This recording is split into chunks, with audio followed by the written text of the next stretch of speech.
What could drive a man of God to commit an act so unholy?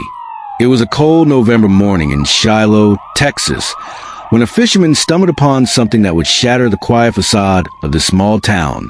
Floating face down in the murky waters of the Trinity River was the lifeless body of a teenage girl, her hands bound with pages torn from a hymnal. Her throat had been slashed, and beside her, half submerged in the water, lay a blood-stained Bible. Who was she?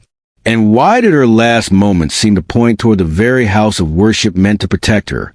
He was a pastor, a husband, a father, respected by all who knew him.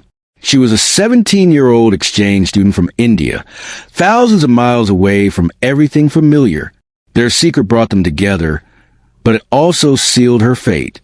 Stay with me as we piece together the chilling story of faith betrayal and murder that left the community questioning everything they thought they knew. I'll be in the comments later to hear your thoughts. But for now, let's dive into what happened that fateful night. Welcome to Fatal Fame, where all our stories are based on true crimes. Please support us by subscribing to this channel and clicking the notification bell icon so you don't miss any of our latest stories. To truly understand the weight of this case, we need to start by setting the stage, the place where it all unfolded. Shiloh, Texas, is one of those small towns that feels frozen in time. Nestled deep in the heart of East Texas, it's a community built on tradition, faith, and neighborly trust. With a population of just under 2,000 people, everyone knows everyone, or at least they think they do. It's the kind of town where doors are left unlocked. Kids ride bikes until sunset, and Sundays revolve around church services. But don't let its idyllic surface fool you. Beneath the charm lies a darker reality. According to FBI crime statistics from 2015, rural areas like Shiloh often see higher rates of violent crime per capita than urban centers, despite their peaceful reputations. Domestic disputes, drug-related incidents, and even homicides can simmer beneath the quiet exterior, hidden behind closed doors. And when something as shocking as this case comes to light, it doesn't just break the law. It shatters the illusion of safety that holds these communities together. Grace Point Church stood at the center of Shiloh's social fabric. A modest brick building with stained glass windows depicting biblical scenes. It was more than just a place of worship. It was a heartbeat of the town.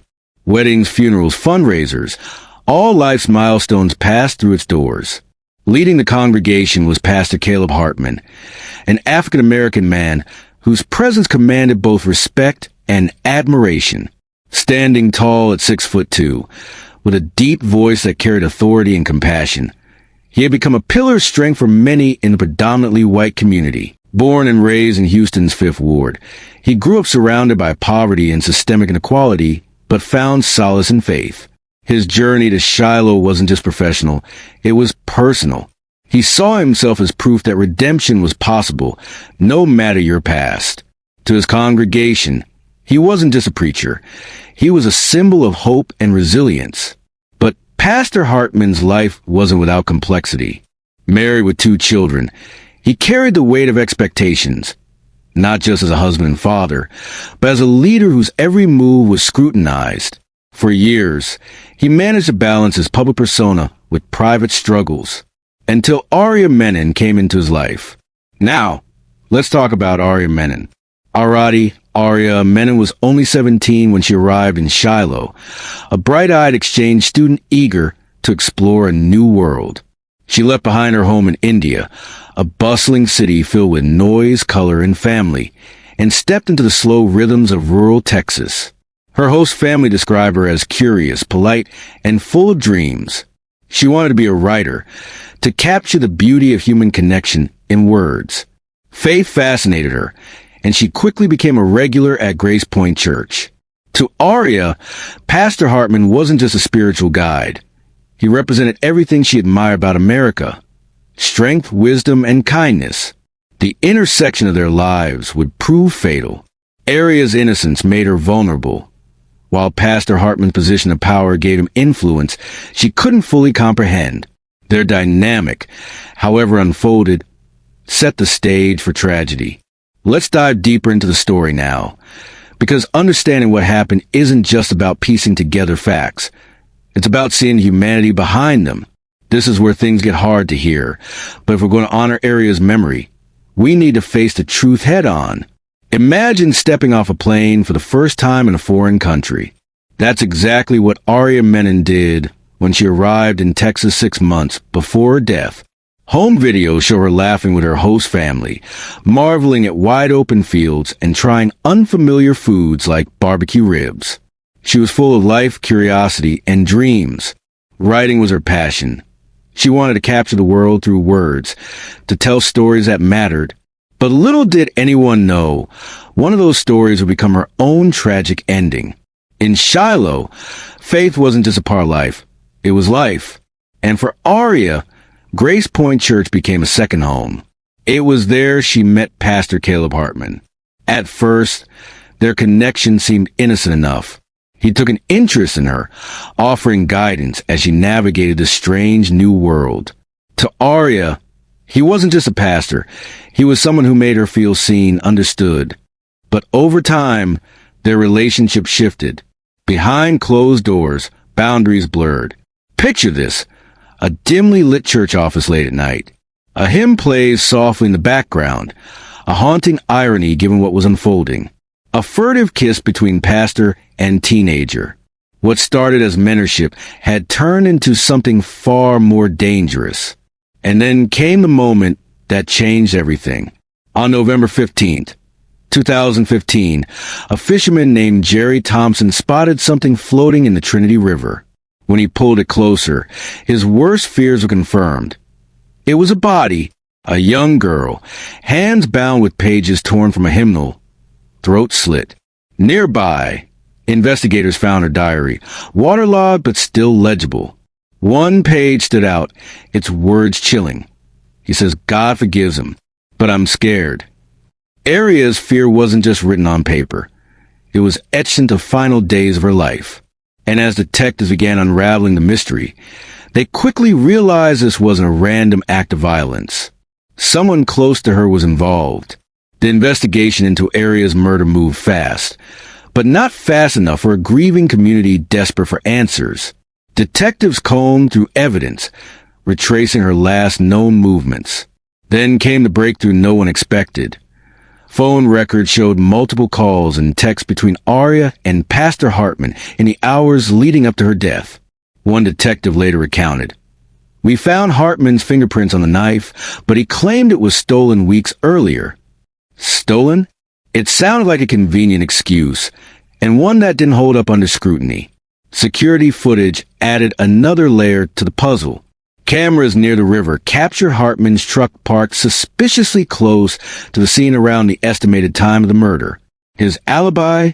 "I was praying alone in the sanctuary," he told police. Praying or plotting? As investigators dug deeper, they uncovered a trove of damning evidence. Text messages revealed a toxic dynamic between Hartman and Aria. In one exchange, he wrote, "You're my salvation." Her response? "Please stop." These weren't the words of mutual affection. They were cries for help, ignored until it was too late. Each piece of evidence painted a clearer picture. Whatever bond existed between Aria and Hartman had spiraled out of control. But why? What drove him to such brutality? Here's where the case gets even murkier. Two main theories emerged about what led to Aria's murder, and neither paints a pretty picture. Theory 1. Hartman killed Aria to hide their affair after his wife discovered explicit texts on his phone. Confronted with exposure, he may have panicked and silenced the only person who could implicate him. Theory 2. Aria threatened to expose a relationship unless Hartman left his family. For a man whose reputation meant everything, this ultimatum could have pushed him over the edge. Desperation can make people do unspeakable things. But perhaps the most shocking twist came from within the church itself. Investigators revealed that Grace Point Church quietly paid Aria's host family $500,000 shortly after her death. Officially, it was framed as a gesture of goodwill to avoid scandal.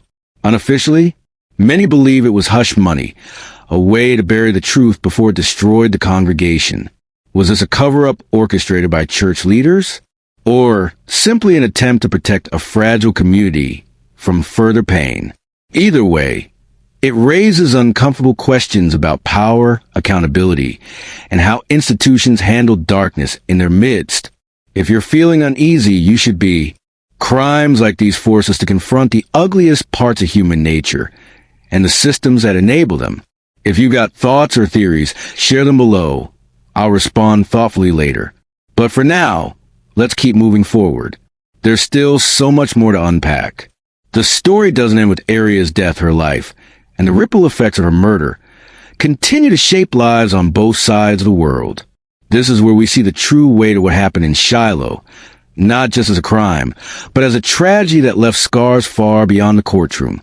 Back in India, Aria's parents were devastated, not only by the loss of their daughter, but by the circumstances surrounding it. To them, Aria wasn't just a victim. She was a bright light extinguished too soon. Her dreams of becoming a writer weren't forgotten either. After her death, her journals and writings were compiled and published posthumously under the title Whispers in the Dark. The book became a haunting tribute to her voice, a voice silenced far too early. But Aria's family didn't stop there. They filed a lawsuit against Grace Point Church, accusing its leaders of negligence and complicity in covering up Hartman's actions. For them, justice wasn't just about holding one man accountable. It was about exposing systemic failures that allowed this to happen. Their fight for answers brought international attention to the case, forcing people everywhere to ask, how could something like this happen within the walls of the church? For the town of Shiloh, the fallout was equally devastating. Grace Point Church, once the heart of the community, closed its doors permanently. Attendance plummeted after the scandal broke, and eventually, the building sat empty, a grim reminder of shattered trust.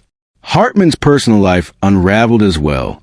His wife, Rachel, filed for divorce shortly after his arrest, citing spiritual abuse in court documents. Friends say she struggled deeply with feelings of betrayal, not just by her husband, but by the faith they had built their lives around. Their 2 children were caught in the crossfire, forced to navigate a new reality where their father was now a convicted murderer. The impact rippled outward, fracturing relationships across the town. Neighbors who once greeted each other warmly now avoided eye contact. Faith that had been so central to Shiloh's identity felt tainted, replaced by anger, guilt, and unanswered questions. It wasn't just a crime, it was a reckoning. In 2020, nearly 5 years after Aria's death, Caleb Hartman was finally convicted of her murder. DNA evidence found at the scene, blood on the ceremonial knife, and fibers from his clothing, linked him directly to the crime. Despite overwhelming proof, Hartman has maintained his innocence, claiming he was framed by those who want to protect the church's reputation. His conviction brought some measure of closure to Aria's family and community, but not everyone believes justice was fully served. Critics argue that focusing solely on Hartman ignores the larger role institutional secrecy played in enabling his actions. Others wonder if anyone else knew or helped cover up what happened that night. If you're sitting there thinking about how fragile trust can be or how easily power can corrupt, you're not alone. Crimes like these don't just break laws. They break communities, families, and spirits. But they also remind us why stories like Aria's matter. If you have thoughts about the aftermath, the legal process, or the broader implications of this case, I'd love to hear them. Drop your comments below. Aria's story isn't just about a monster in a collar. It's about something much bigger. It's about how power can silence the vulnerable, how institutions can fail those they're meant to protect, and how easily trust can be weaponized. This wasn't just a crime against one girl. It was a crime against innocence, faith, and humanity itself. But there are still so many unanswered questions. Did the church know more than they let on? Why did Aria write, "He's not the first" in her diary? Was Hartman preying on others before her? And if so, could this have been stopped sooner? These aren't just rhetorical questions. They're pieces of a puzzle that demand answers. If you got theories or thoughts, drop them below. I'll be here later to respond thoughtfully and dive deeper into your insights. If this story has stayed with you, if it's made you think, feel, or question, then hit that subscribe button. Next week, we're diving into another chilling tale, the cult that preyed on lonely women. Trust me, you won't want to miss it.